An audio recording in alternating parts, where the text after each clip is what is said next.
네, 안녕하세요. 저는 뷰티비 MC 가희입니다. 원장님. 안녕하세요. 네. 잘 지내셨어요? 네, 덕분에 잘 지냈습니다. 네, 원장님 소개 한번 해주실 수 있으신가요? 네, 저는 미호성형외과 대표원장 윤석호라고 합니다.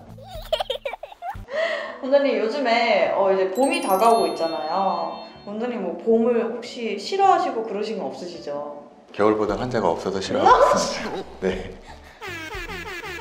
네, 따뜻해서 좋습니다. 그래도. 네, 오늘 원장님과 함께 코 성형에 대해서 이야기해보도록 할 텐데요. 네. 원장님, 눈 성형 같은 경우는 뭐 젊은 나이에도 많이 하잖아요. 예를 들어서 네. 중학생이라든지 고등학생도 많이 하는데 코 성형은 뭐 꼭 해야 되는 나이대가 있나요?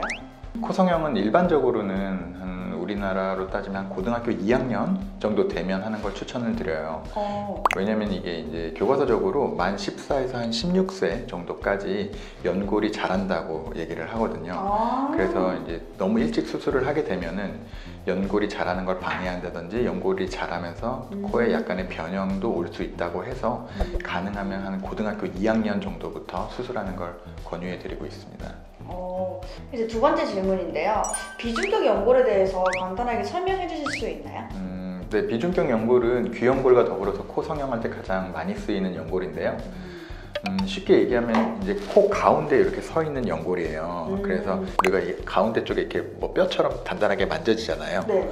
그 부분이 비중격 연골의 시작 지점이고 거기서부터 이렇게 동그랗게 크게 뒤쪽까지 연골이 이렇게 쭉 있습니다. 그러니까 한가운데 이렇게 딱 서 있는 연골이죠. 근데 비중격 연골을 많이 쓰신다고 하는데 그 이유가 뭔가요?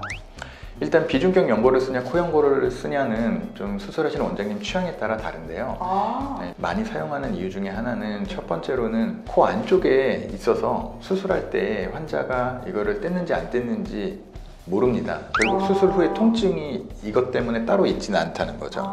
그리고 또 따로 흉터가 남지 않는다는 장점. 그리고 귀연골보다는 조금 더 단단하다는 장점도 있습니다. 근데 이제 굳이 단점으로 꼽자면 귀연골보다는 채취하는 게 조금 더 난이도가 있다라는 거. 네, 그리고 잘못해서 너무 많이 채취를 하게 되면 코 자체가 좀 무너질 수도 있어요. 기초공사가. 네, 그래서 왜냐면 이게 코끝을 유지하고 있는 틀이기 때문에 안쪽에 일부만을 제거를 해야지 너무 많이 제거를 하면은 이 틀 자체가 약해져서 주저앉는 경우가 생깁니다. 그럼 원장님께서 수술 후에 일주일 동안 이것만은 절대 하지 마라 이런 게 있으신가요? 일주일 동안에는 일단 기침이나 재채기 그리고 고개를 앞으로 숙이는 행동 그리고 엎드려 자는 행동 이런 것들은 무조건 피하라고 얘기를 하고 있습니다. 왜냐면 이제 기침이나 재채기를 하면 아무래도 얼굴에 충격이 가기 때문에 그쵸? 수술 시에 이제 출혈을 이제 잡아놨는데 그런 작은 혈관들이 다시 터질 수가 있고요.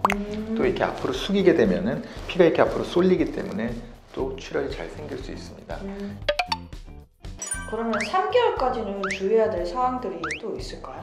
일단은 첫 번째로는 뭐 유산소 운동이라든지 사우나에 간다든지 이런 것들은 일단 최소 한 달은 하지 말도록 저희가 말씀을 드리고 코를 파거나 코를 세게 푸는 행동을 제가 한 3개월 정도까지 하지 말라고 하는데 일단은 이 코 안쪽에 절개선이 있어서 손을 이용해서 자꾸 이제 자극을 하게 되면은 손에 있는 균이 들어갈 수 있어요.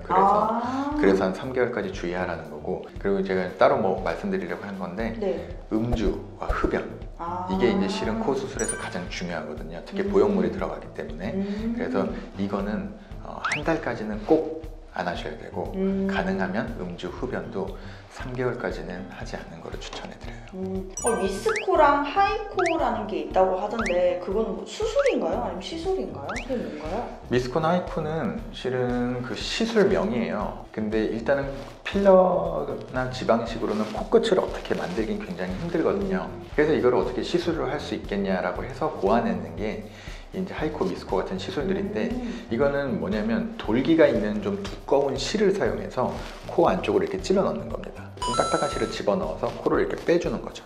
그럼 이 돌기가 코끝을 이렇게 붙잡고 있어서 안 떨어지게 잡고 있는 거예요. 잘 유지될 수도 있지만 어쨌든 이 실 자체가 계속 가는 게 아니고 이걸 녹는 실, 안 녹는 실 이렇게 두 개를 사용을 하는데 이제 안 녹는 실일 경우에 자꾸 뭐 삐져나오기도 하고 밖으로 코끝으로 또 이제 녹는 실일 경우에는 더 안전하긴 하지만 아무래도 기둥이 되는 틀이 녹아버리면 다시 코가 낮아지는 이제 그러한 단점이 있어요. 그래서 피부가 되게 얇고 잘 늘어나는 경우에는 처음 효과가 굉장히 좋을 수는 있지만 결국엔 한 3에서 6개월 정도 지나면 다시 거의 되돌아오는 그런 단점이 있습니다. 그러면 코 수술이 아무래도 염증 걱정 때문에 뭐 많이 걱정하시는데 가능성을 최소한 줄일 수 있는 방법이 뭐가 있을까요? 일단 앞서 얘기한 뭐 코를 파는 행동, 코를 세게 푸는 행동 이것들은 당연히 안 하는 게 좋고 또 앞에서 강조했던 흡연, 음주 이제 이것도 당연히 안 하는 게 좋은데요. 그거 외에 또 한 가지 중요한 게 하나 있어요. 본인의 몸의 컨디션을 좀 좋게 하는 게 굉장히 중요합니다. 뭐 한 2, 3일 밤을 새고 나서 코가 좀 붓거나 빨개진 것 같아요. 이런 분들이 오시거든요.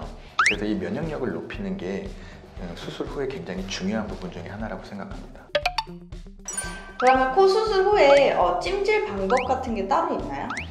찜질 방법이 있는 건 아닌데 많은 분들이 이제 묻는 게 있어요. 눈 수술은 하고 나면 눈 부위에 그냥 이렇게 대주면 되는데 코는 보통 부목을 돼 있는데 부목 돼 있는데 이제 어떻게 해야 되냐 말씀을 많이 하시는데요. 막 부목 위로 막 얼음찜질만 이렇게 하실 필요가 없고요. 그냥 주변으로 이렇게 해주시면 됩니다. 주변으로 어떻게 해요? 그냥 전체적으로 이렇게 대주시면 돼요. 그래서 이 주변을 그냥 차갑고 따뜻하게 해줘서 그냥 전체적으로 이제 찜질을 해주시면 충분합니다. 그럼 원래 안경을 끼시던 분이 있잖아요. 그런 네. 분들은 코 수술 후에 언제부터 안경 착용이 가능하신가요?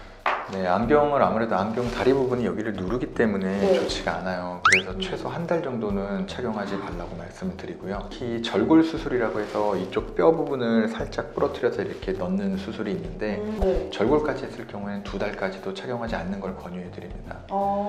근데 그래도 꼭 착용을 하셔야 된다는 분들이 있어요. 그렇죠. 그런 경우에는 저희가 수술 시에 했던 이 부목이 있거든요. 그 부목을 들여서 그 부목을 집에서 셀프로 고정을 시키고 그 위에 안경 착용하는 거를 추천을 해드립니다. 나날이 발전하시는 것 같아요. 방송 스킬이. 그래, 감사합니다. 잘 이끌어 주셔서. 네. 아닙니다. 원장님도 제가 이끌어가는 것 같아요. 아니에요. 네. 원장님께서 되게 약간 말씀이 없으신 것 같으면서도 팩트 포킹을 탁탁 해주셔가지고 과묵한 편입니다. 다음에 더 재밌는 주제로 찾아뵙도록 하겠습니다. 지금까지 석호코 인터뷰였습니다.